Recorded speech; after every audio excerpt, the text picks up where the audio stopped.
Ito ang Hilagang Korea, ang pinakasaradong bansa sa mundo. Madalas sentro ng kritisismo ang bansang Asyano na ito dahil sa agresibong militarismo, kinokondena nitong programang nuklear at mapaniil na diktadurya ng pamahalaan.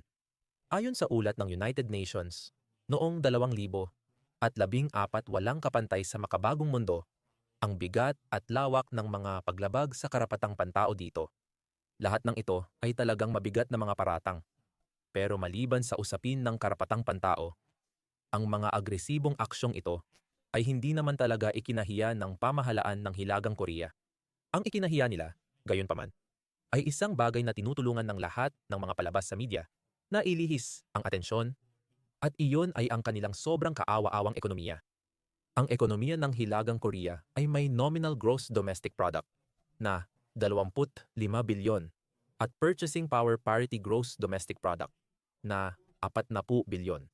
At ito ay talagang napakahirap kalkulahin dahil sa matinding kakulangan ng maaasahang datos ukol sa ekonomiya ng bansa at dahil kailangan mong tukuyin ang halaga ng North Korean won na halos walang halaga sa pandaigdigang merkado at walang foreign exchange market.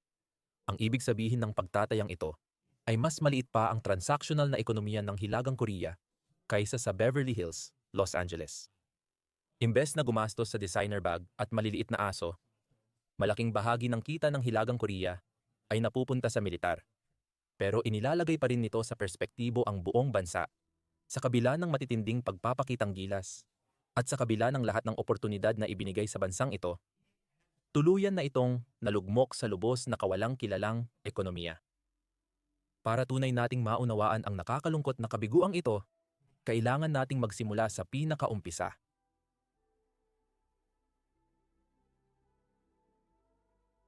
Nagtapos ang digmaang Koreano noong Hulyo 1953. Pagkatapos ng matinding labanan ng mga ideolohiyang pampulitika sa huling ika-20 siglo, nanatiling hati ang Korean Peninsula sa ika-38 paralel. May kapitalistang timog at komunistang hilaga.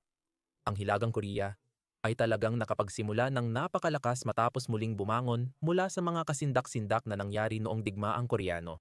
Sa tulong ng kanilang mga komunistang kapitbahay, ang Tsina at Unyong Sobyet, nakabangon ang Hilagang Korea at nagsimulang magtayo sa napakabilis na paraan.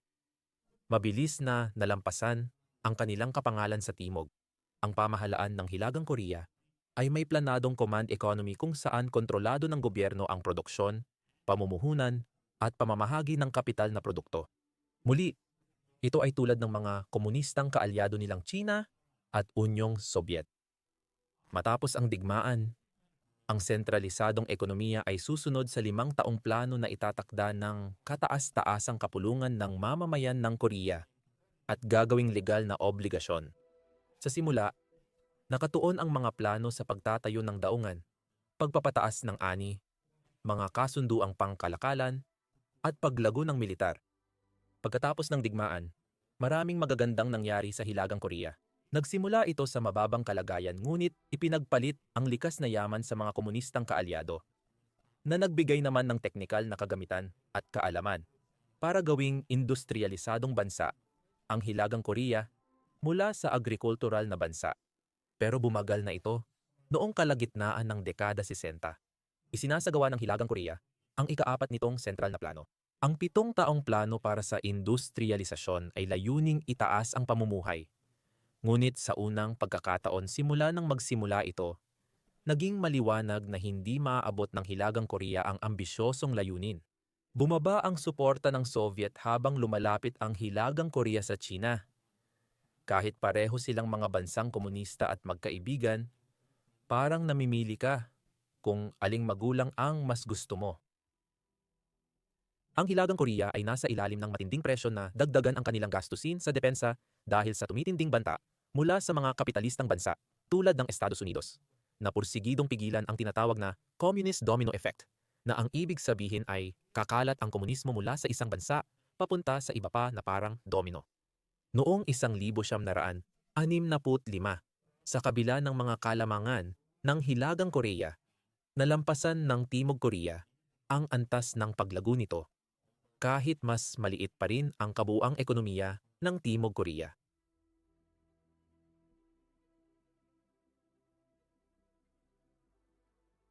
Ang maliit na problema ng bumabagal na paglago ay tuluyang naging isang matinding krisis noong huling bahagi ng dekada 70. Sa puntong ito, nakakakuha pa rin ng pondo ang Hilagang Korea sa pamamagitan ng pangungutang ng gobyerno at lubusan na itong nalubog sa utang sa pagtatangkang panatilihin ang mga ambisyosong planong ito. Hindi sana ito naging masamang plano kung ang pera ay talagang na-invest sa mga produktibong infrastruktura. Pero sa panahong ito, nilulubog na ng Hilagang Korea ang 25% ng kanilang budget sa kanilang militar. Para sa paghahambing, ang Estados Unidos, isang bansa na may napakalaking budget sa militar, ay gumagastos ng 54% ng kanilang federal na budget para sa gastusin sa militar.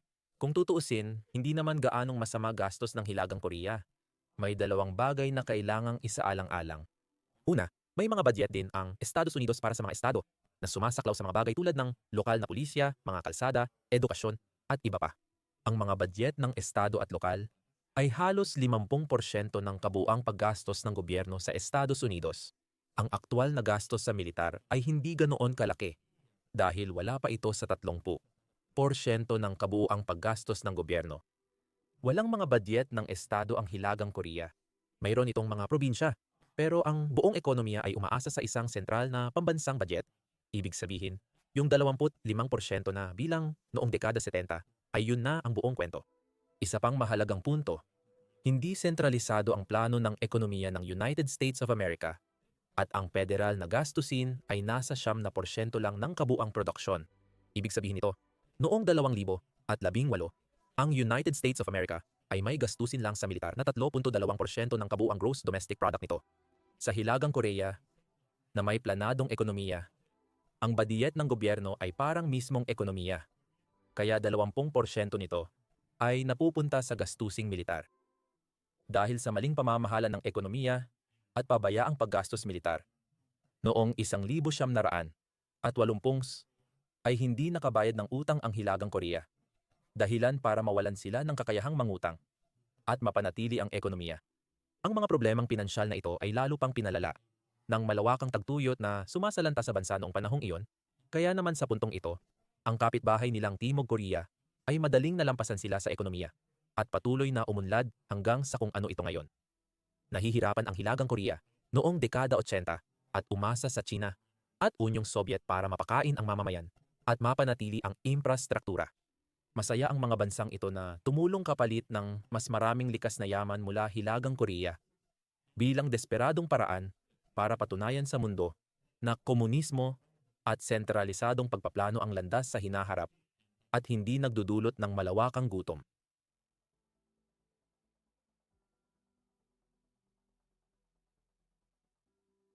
Akala mo hindi na lalala ang sitwasyon ng Hilagang Korea, pero lumala pa lalo ito. Noong 1991, bumagsak ang Unyong Soviet, kaya nawala ang pangunahing tulong ng Hilagang Korea. Nagbago ng malaki ang Hilagang Korea, at makalipas ang 2 taon, nag-anunsyo ito ng bagong budget. Sa pagkakataong ito, may 3 taong planong tutok sa agrikultura, industriya, at dayuhang kalakalan. Maganda sana ito, pero nauwi rin sa kaparehong resulta ng mga dating plano sa ekonomiya. Wala nang sapat na supply ng pataba ang Hilagang Korea na dati ay ibinibigay ng Unyong Soviet. Bumagsak ang mga kasunduan sa kalakalan dahil sa matinding utang panlabas at dahil na rin sa kakulangan ng mga produktong maaaring ipagpalit. Lalong lumala ang sitwasyon dahil kahit nag-invest sila sa infrastruktura, naging halos walang silbi ito dahil hindi naman nila kayang gumawa ng mga makinang kailangan sa Hilagang Korea dahil sa kakulangan ng teknikal na kaalaman. At hindi rin sila makapag-angkat ng makina dahil wala namang gustong makipagnegosyo sa kanila. Para sa maliit na ekonomiya gaya ng Hilagang Korea, ang kawalan ng kalakalan ay parang hatol na kamatayan sa kasalukuyan. Sa puntong ito, desperado na ang Hilagang Korea na subukan ang kahit ano para lang gumalaw ang kanilang ekonomiya. Kahit na mga hulugan ito ng pag-resort sa bagay na pinakakinamumuhian nila. Sinusubukan ng pamahalaan ng Hilagang Korea na gawing moderno ang ekonomiya sa pamamagitan ng pribadong negosyo pero sa paraang naaayon pa rin sa kanilang sistema. Naganap ang mga eksperimento sa maliitang pagnenegosyo mula 2009 hanggang 2013. At kahit na may mga legal na hindi pa malinaw, naging mahalagang sektor na ito ngayon. Noong 2016 umusad ang liberalisasyon ng ekonomiya. Ang mga lokal na responsable at industrial na negosyo ng Estado ay nagbibigay ng 20 hanggang 50% ng produksyon sa gobyerno, habang ang natitira ay ibinebenta sa presyong batay sa merkado na parang malayang pamilihan.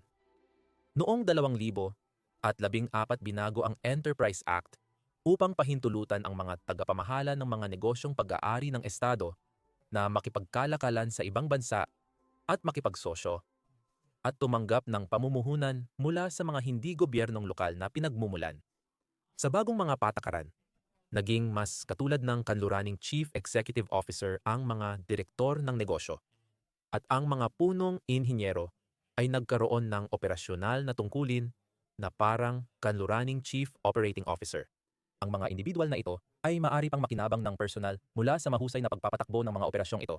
Noong 2019, hindi pa rin malinaw kung patuloy gumagana ang mga semi-gobyerno at semi-pribadong institusyong ito.